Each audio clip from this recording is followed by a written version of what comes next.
அன்புக்குரியவர்களே, இந்த நாளிலும் கர்த்தருடைய வார்த்தையின் மூலமாக உங்களை சந்திப்பதில் உள்ளபடியே கர்த்தருக்குள்ளே மகிழ்ச்சி அடைகிறேன். தேவாதி தேவனை துதிக்கிறேன், ஸ்தோத்தரிக்கிறேன். நேற்றைய தினத்தினுடைய தொடர்ச்சியை நாம் இந்த நாளிலே காண்கிறோம். தாவீது தன்னுடைய வாழ்க்கையில் வேஷம் மாறின போது பாடின சங்கீதம் 34ஆம் சங்கீதம். உன்னுடைய வேஷம் எப்படி கலைந்தது என்று சொல்லி நாம் அவன் பைத்தியகார சேட்டை அங்கே பண்ணக்கூடிய காரியங்களை 1 சாமுவேல் புத்தகம் 21ஆம் அதிகாரத்திலையும் 22ஆம் அதிகாரத்திலையும் அவனுக்கு அங்கே நடக்கக்கூடிய காரியங்களை நாம் பார்க்கிறோம். அவன் பாடலாக அங்கே பாடுகிறான்.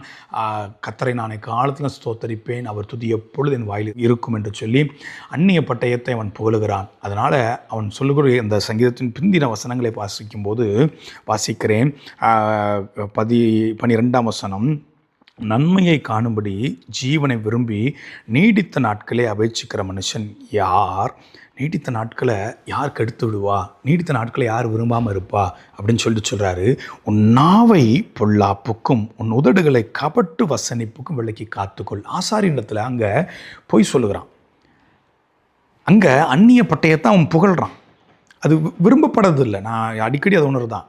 ஆண்டவர் கொஞ்சம் பேரை கொண்டாயிலும் அநேக பேரை கொண்டாயிலும் ரட்சிக்கிறதுக்கு அவர் போதுமானவராக இருக்கிறார். இதே பின்னாட்களில் சங்கீதங்களை வாசிக்கிறோம்.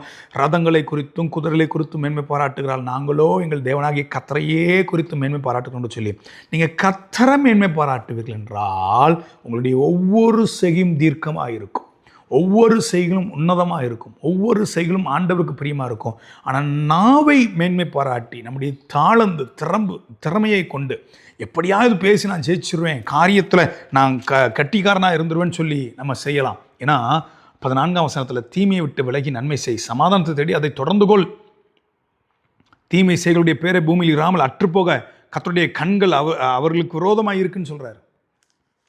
நம்ம நாக்கை எப்படி பயன்படுத்துகிறோம்? கர்த்தரை ஸ்தோத்தரிக்கிற நாவில் சபிக்கிறோமா? கர்த்தரை ஸ்தோத்தரிக்கிற நாவில் மற்றவர்களை தூற்றுகிறோமா? கர்த்தரை துதிக்கக்கூடிய நாவில் மற்றவங்களை ஏளனமாக பார்க்குறோமா? இல்லை மற்ற பட்டயத்தை பிரமிப்பாக பார்க்குறோமா? ஏளனமாகவும் பார்க்கக்கூடாது, மற்றவர்களை பிரமிப்பாகவும் கூட பார்த்து விடக்கூடாது. இவங்க இப்படி அப்படி அல்ல. அந்நிய பட்டயம் கர்த்தருக்கு அருவருப்பானது.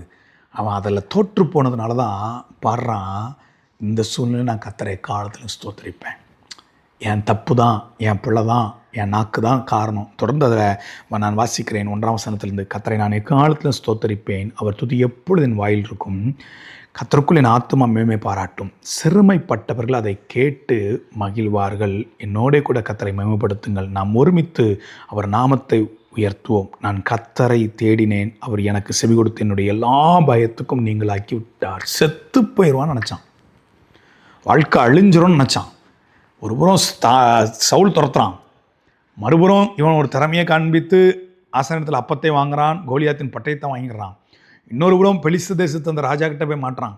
அங்கே செத்து போயிடுவோம், மாட்டிட்டோம். ஏன்னா அவங்க அந்த பாட்டை சொல்கிறாங்க, சவுல் கொன்றது 1000, தாவீது கொன்றது 10,000 16,000 சொல்லி அங்கே பாடினாங்களே, அது இந்த தாவீது தான் சொல்லி அங்கே ராஜாவுக்கு அறிவிக்கப்படுகிறது. அவங்க பெலிஸ்து தேசத்தில் முக்கிய படை வீரர்கள் ஒருவன் கோலியாத்.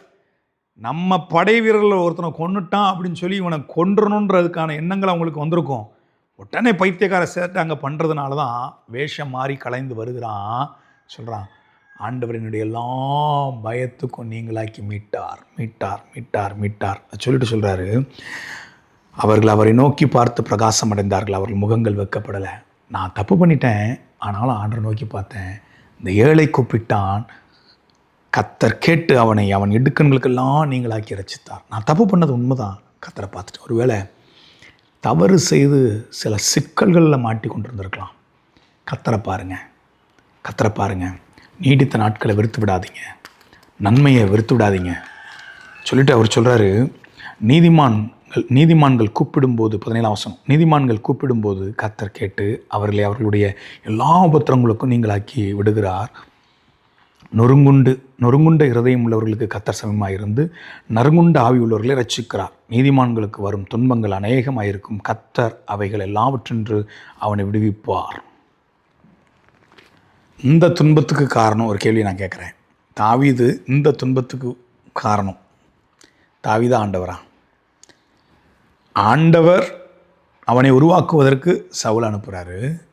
ஆனால் அங்கே பிடிபடுகிறதற்கு, அங்கே அந்த உயிர் பயம் அவனுக்கு வந்ததுக்கு காரணம் அவனுடைய அந்நிய பட்டயத்தை புகழ்கிறதுனால, அந்நிய காரியங்களை மையப்படுத்துறதுனால ஆண்டவர் ஆனாலும் அவன் வருந்தி கேட்கும்போது, அவனுக்கு ஆண்டவரிடத்தில் திரும்பும்போது ஆண்டவரை ஸ்தோத்தரிக்கூடிய வாய்ப்பை கொடுத்து பாடுறான். நீதிமான்களுக்கு வரும் துன்பம் அநேகம். நம்ம இந்த வசனத்தை எல்லாம் நிறைய பயன்படுத்துவோம்ல.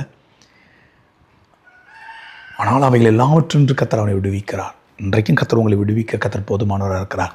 கர்த்தரை பிடிச்சிக்கோங்க, ஆண்டவரை சார்ந்துருங்க. நேற்று தினத்தை நான் சொன்ன மாதிரி அந்நிய பட்டயத்தை புகழாதீங்க, அந்நிய காரியங்களை உயர்த்தாதீங்க, ஆண்டவரை உயர்த்துங்க. ஆண்டவரை துதிக்கிற வாயில் மற்றவங்க துதிப்பாடல் இருக்கக்கூடாது. இந்த தாவீது தான் சொல்கிறான், நான் கர்த்தரை மகா சபையில் துதிப்பேன், எல்லாருக்கும் முன்பாக புகழ்வேன், பாடுவேன் என்று சொல்லி வெக்கப்படாமல் கர்த்தரை துதித்தான். அந்த தாவீது மேலே ரொம்ப பிரியமாய் கர்த்தர் இன்றளவும் ஏன்னா வெளிப்படுத்தின விசேஷத்துலேயும் தாவீதின் சிங்காசனம் என்று சொல்லி வாசிக்கிறோம். இயேசு கிறிஸ்துவுக்கு பேர் கூட தாவீதின் குமாரன் என்று சொல்லி நாம் வாசிக்கிறோம். இந்த தாவீதை இவ்வளவு நேசிப்பதுக்கு காரணம் தெரியுமா? தவறிய போதும் கர்த்தரை பார்த்தான். இந்த தப்பை கர்த்தர் பெருசாக எண்ணலை. உரியாவின் மனைவியை தப்பாக பார்த்தது, அவளிடத்தில் பிரவேசித்தது மாத்திரம்தான் தப்பான்று கணக்கில் வைத்து கொண்டார். ஆனால் இந்த தப்பெல்லாம் கர்த்தர் கிருபையாக மன்னிக்கிறார். அவன் பின்னாட்கள் இன்னும் பாட்டு பாடுறான், எவனுடைய மீறுதல் மன்னிக்கப்பட்டதோ, எவனுடைய பாவங்களை கர்த்தர் எண்ணாது இருக்கிறாரோ அவன் பாக்கியவான். இன்றைக்கு நான் தயவாக சொல்லுகிறேன், ஆண்டவர் மன்னிக்க காத்திருக்கிறார். துணிந்து தவறு செய்து வாழ்க்கையில் அந்நியர்கள் முன்பாக வேஷம் மாறக்கூடிய அனுபவங்கள் வேண்டாம். இல்லை ஆண்டவரே, என்னை திருத்தி கொள்ளுகிறேன், என் வாயிலை ஸ்தோத்தரிப்பேன்னு சொல்லி கர்த்தரை துதிங்க. கர்த்தர் நல்ல அனுபவங்களை கர்த்தர் தருவாராக. கண்களை முடிச்சு பிடிப்போமா? தகப்பனே, உங்கள் நன்றியோடு கூட துதிக்கிறோம், நாங்கள் ஸ்தோத்தரிக்கிறோம். இந்த நாளுக்காக உண்மை நாங்கள் உயர்த்துகிறோம்ப்பா. ஸ்தோத்திரம்.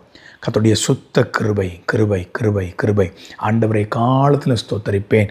அவர் தமது ஆண்டவரை அப்பா அவருடைய துதி எப்பொழுது என் வாயில் இருக்கும் என்று சொல்லி இதே அதிகாரத்தின் கடைசி வசனத்தில் தமது ஊழியக்காரன் ஆத்மாவை மீட்டுக்கொள்ளுகிறார் என்று சொல்லி நாங்கள் பார்க்கிறோமே. அப்படிப்பட்ட கிருபையை நீர் தந்து நீர் எங்களை நடத்த போதுமானவராக இருக்கிறீர். எங்களை அர்ப்பணிக்கிறோம். குறைவுள்ளவர்கள் ஐயா, உண்மை துதிக்கும்படி கர்த்தர் உதவி செய்யுங்க. அந்நியனை துதிக்கக்கூடாது, அந்நியர்களை புகழக்கூடாது, அந்நிய காரியங்களை நம்பக்கூடாது. உண்மை நம்பி தாவீது கோலியாத்தை வீழ்த்தினது போல உண்மையே நம்பி முன்னேறி செல்ல கர்த்தர் எங்களுக்கு உதவி செய்யுங்க. இயேசுவின் மூலம் பிதாவே, ஆமென்.